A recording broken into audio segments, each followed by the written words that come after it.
Welcome to village Tamil. இன்னைக்கு நம்ம வீடியோல என்ன பார்க்க போறோம்னா, நம்ம கிராமத்துல வைக்கிற மீன் குழம்பு எப்படி செய்றோங்கறத பார்க்க போறோம்.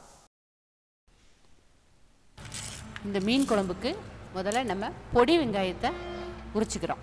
நம்ம இப்போ ஒரு 1 கிலோ டு 1.25 கிலோ மீன் குழம்பு செய்கிறது எப்படிங்கிறத பார்ப்போம். இதுக்கு ஒரு 400 கிராம் அளவு பொடி வெங்காயம். எவ்வளோ அதிகமாக எடுக்கீங்களோ அவ்வளோ அதிகம் டேஸ்ட்டும் கொடுக்கும், சத்தும் கூட பொடி வெங்காயம். தேங்காய் ஒரு முறி திருவிக்கிறோம். தேங்காய் நிறைய சேர்க்கக்கூடாதுன்னு விரும்புகிறவங்க ஒரு அரை முறியோ 3/4 முறியோ எடுத்துக்கிடலாம். நல்லா திருவிட்டிங்கன்னா மிக்சியில் அரைக்கிறதுக்கு கொஞ்சம் சுலபமாக இருக்கும். திருவின தேங்காய் 1 கப் எடுத்துக்கிறோம்.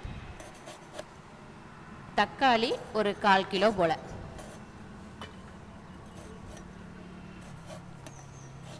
மீன் குழம்பை பொறுத்த வரைக்கும் புளிப்பு இருந்தால் நல்லாயிருக்கும். அதனால் தக்காளி ஒரு 1/4 கிலோ எடுத்துக்கோங்க. நல்லா சிறுசாக வெட்டி வச்சுக்கோங்க. இந்த வெங்காயத்தில் ஒரு 3/4 அளவை மசாலாவுக்கு வச்சுக்கிடணும். இது மசாலாவுக்கு. ஒரு 1/4 வந்து நம்ம ரவுண்டாக வெட்டி வச்சுக்கிறோம். இது வதக்கி போடுறதுனால கொஞ்சம் டேஸ்ட் கொடுக்கும்.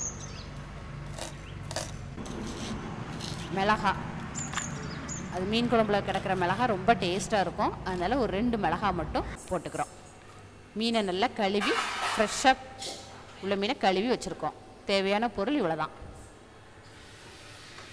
இப்போ இந்த தேங்காய் கூட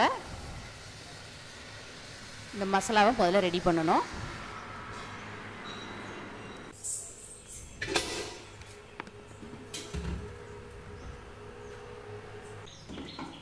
தேங்காவை அரைக்கும் போது அதுக்கு கூட சீரகமும் போட்டு அரைச்சிக்கிட்டோம்.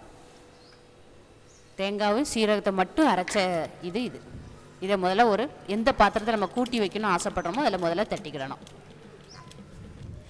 ரெண்டாவது வெங்காயம்.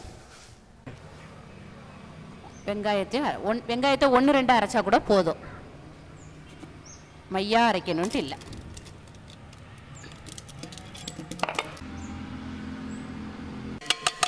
வத்தப்பொடி, இதுக்கு தேவையான அளவு உரப்பு உங்கவுங்க தேவையை பொறுத்தது.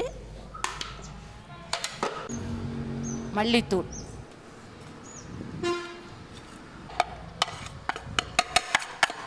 மல்லித்தூள் கூட கொஞ்சம் போட்டிங்கன்னா கொஞ்சம் கட்டியாக கிடைக்கும். சிலர் தண்ணியாக விரும்புகிறவங்க கொஞ்சம் மல்லித்தூள் குறைச்சிக்கோங்க. உப்பு தேவையான அளவு. மஞ்சள் பொடியும் போட்டாச்சு. புளி வந்து இதுக்கு ஒரு 50 கிராம் புளி எடுத்து தண்ணியில் ஊற போட்டிருந்ததை இப்போ நல்லா கரைச்சி புளி கரைசலை நம்ம விட போகிறோம்.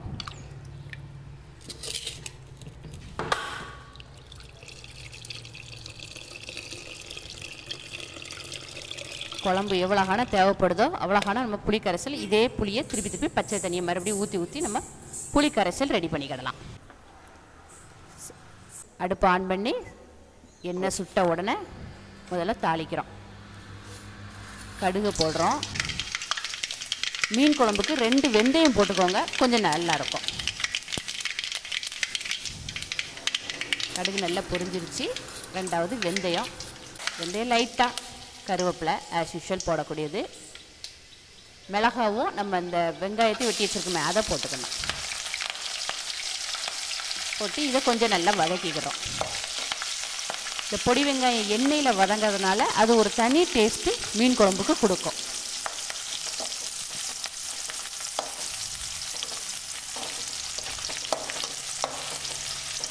நல்லா வதக்கிக்கோங்க.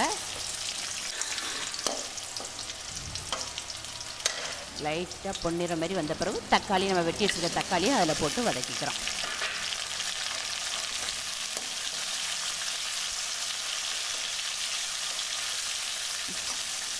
தக்காளி எடுத்து போட்டீங்கன்னா மசிச்சுக்கிடலாம்.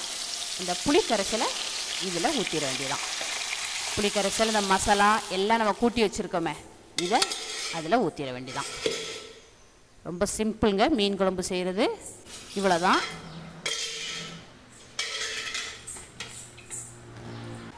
லைட்டாக ஒரு கொதித்த உடனேயே நம்ம நல்லா கழுவி வச்சுருக்கோமே நம்ம ஃப்ரெஷ்ஷான மீனை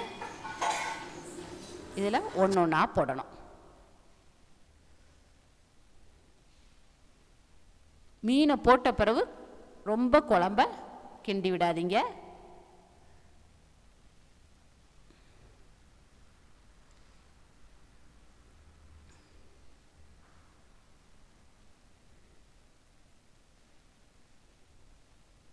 பொதுவாகவே மீன் குழம்புல தலை தான் தனி டேஸ்ட்டு. அதனால் அதை யாரும் கழிச்சிடாதீங்க. தலையும் நல்லா க்ளீன் பண்ணி போட்டுருங்க. அதுவும் ஒரு விதமான டேஸ்ட்டு மீன் குழம்புக்கு கொடுக்கும்.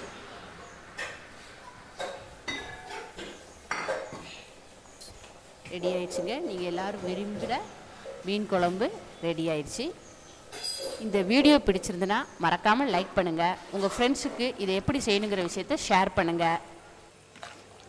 எங்கள் சேனலை இன்னும் சப்ஸ்கிரைப் பண்ணாதவங்க உடனே சப்ஸ்கிரைப் பண்ணுங்கள். அருகில் இருக்க பெல் பட்டனை மறக்காமல் அழுத்துங்க. இதேமாரி வீடியோ நாங்கள் போட்ட உடனே உங்களுக்கு நோட்டிஃபிகேஷன் காட்டிடும்.